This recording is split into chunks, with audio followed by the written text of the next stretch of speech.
시청자 여러분께 문안 인사드립니다. 현월TV 채널지기 현월입니다. 지난 시간에 이어서 10계명 제9계명 세 번째 강의를 진행하도록 하겠습니다. 이 시간에는 이스라엘을 구원하신 하나님의 뜻과 대치되는 거짓 증거의 문제를 살펴보겠습니다. 여기에 이제 세 가지 측면이 있는데 오늘 시간, 다음 시간에 걸쳐서 이 세 가지 측면을 좀 상고하는 시간을 갖도록 그렇게 하겠습니다. 1차적으로 여기서 이웃이라고 하는 개념을 좀 생각해 보죠. 애굽 땅에서 종살이를 함께 했고 또 함께 구원을 얻은 이스라엘 백성들을 가리키는 말이 바로 이웃입니다.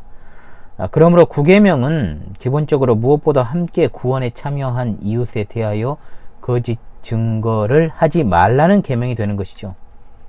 왜냐하면 함께 사망에서 건짐을 받은 사람들끼리 하나님 나라 일을 이루어 살아가야 되는데 서로 거짓을 말하고 진실을 말하지 않고 서로가 서로를 왕따시키고 사회에서 매장을 시키고 그 사회에서 쫓아내는 일을 한다면 그들을 한 나라로 그리고 한 사회로 부르시고 하나님의 통치를 드러내게 하시고 또한 거룩한 일을 하시려고 하는 하나님의 뜻에 대한 적극적인 반역이 될 수밖에 없다라는 것입니다.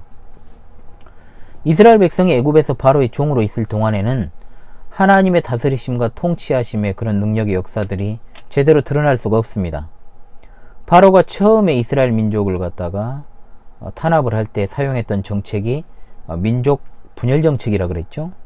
10계명 강의의 서문에서 말씀을 드린 바 있습니다. 즉 이스라엘 사람으로 하여금 이스라엘 사람을 갖다가 노역시키게 만들어서 서로 미워하고 반목하게 만든 것이죠.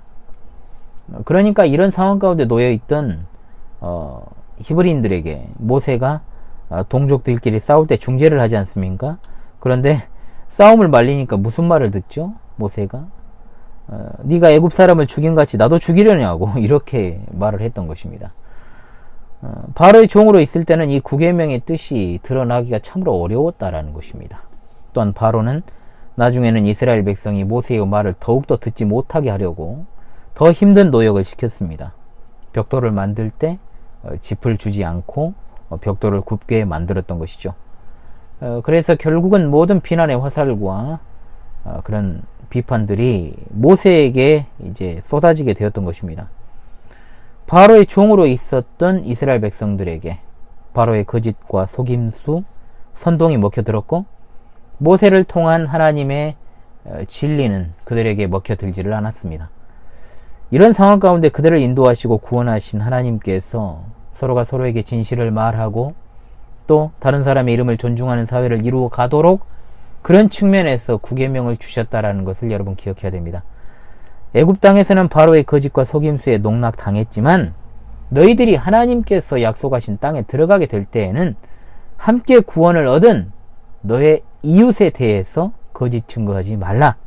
하나님의 구원하심의 뜻이 이 9계명에 고스란히 들어있는 것입니다. 자, 이제 두 번째 측면은 보다 확실한 영적인 의미를 가지고 있습니다. 하나님께서 우리를 거짓의 아비 마귀에게서 자유하게 하셨습니다. 특별히 이 부분은 요한복음 8장 44절에서 주님은 그분을 믿겠다라고 나온 유대인들에게 이렇게 말씀을 하십니다. 너희는 너희 아비 마귀에게서 났으니 너희 아비의 욕심대로 너희도 행하고자 하느니라. 그는 처음부터 살인한 자요 진리가 그 속에 없으므로 진리에 서지 못하고 거짓을 말할 때마다 제 것으로 말하나니 이는 그가 거짓말쟁이요 거짓의 아비가 되었음이라. 마귀가 거짓을 말하는 이유 단 하나입니다. 그 안에 진리가 없기 때문입니다. 속에 진리가 있다면 거짓을 말하지 않을 텐데 거짓의 아비 마귀는 진리가 없기 때문에 말을 할 때마다 자연스럽게 거짓을 말합니다. 사람도 마찬가지입니다. 똑같습니다.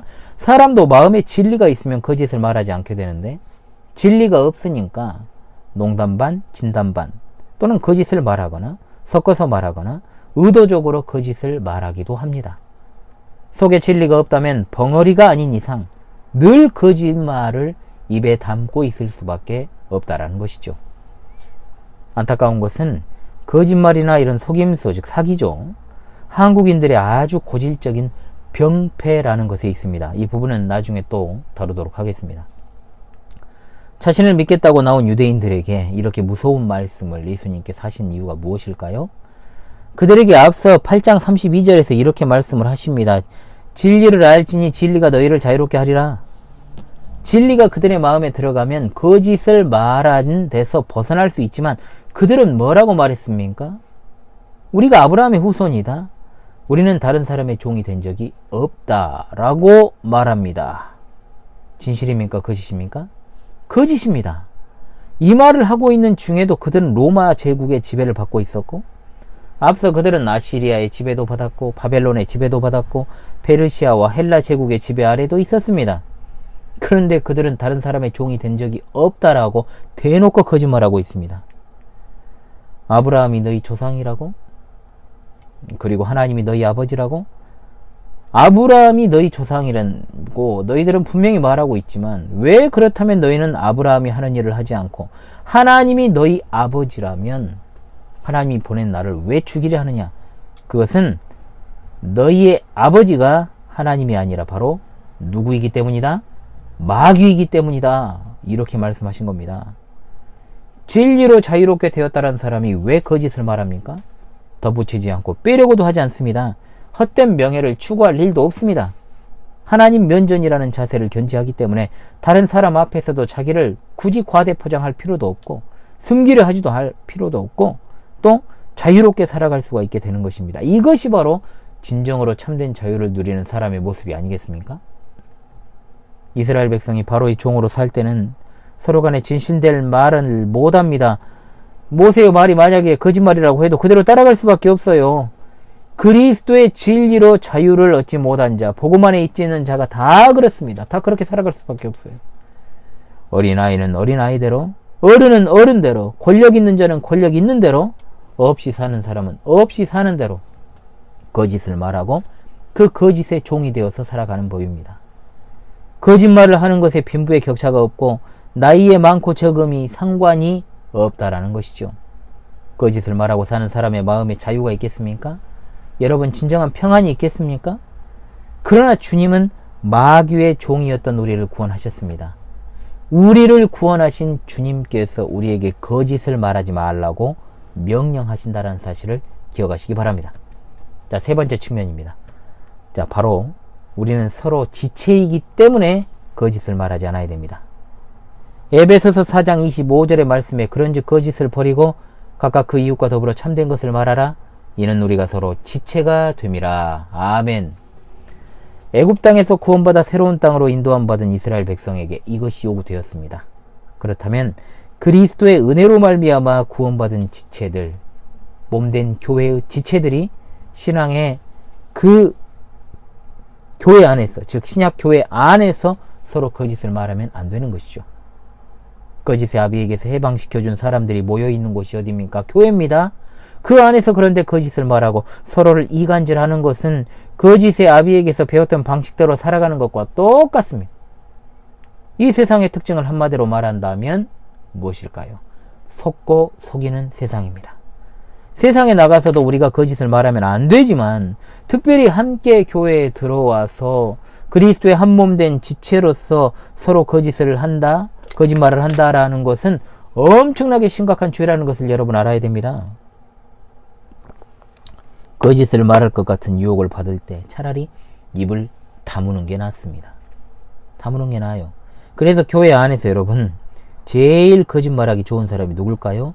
그리고 교회 안에서 솔직히 말하면 제일 거짓말 많이 하는 사람이 누굴까요? 바로 목사죠. 목사입니다. 참된 말을 하는 목사와 함께 신앙생활 하는 것이 바른 신앙의 1차 조건입니다. 이단이나 사이비가 여러분 멀리 있지 않습니다. 멀리 있는 게 아니에요. 진리를 말해야 될 목사가 거짓말을 하면 그것이 바로 이단이고 사이비고 사기꾼인 겁니다. 종교 사기꾼이죠. 말 잘하는 것이 중요한 것이 아닙니다. 말을 잘하는 것을 조심해야 돼요. 진리를 말하는 것이 중요하지 않겠어요? 진리가 그 안에 있는 사람은 진리를 말하게 되어 있습니다. 거룩한 하나님의 나라인 교회에서 목사인 저를 비롯해서 우리 모두는 참된 말을 해야 될 줄로 믿습니다. 이번 시간까지 여러분 배웠던 것들을 조금 세 번 강의를 했죠. 잘 정리를 하시고요. 다음 시간에는 이제 거짓말의 지름길이 될 수 있는 자랑이라고 하는 거지, 헛된 자랑이라고 할 수 있는 이 자랑에 대해서 공부를 하도록 하겠습니다. 여러분 이번 시간도 참으로 수고하셨습니다.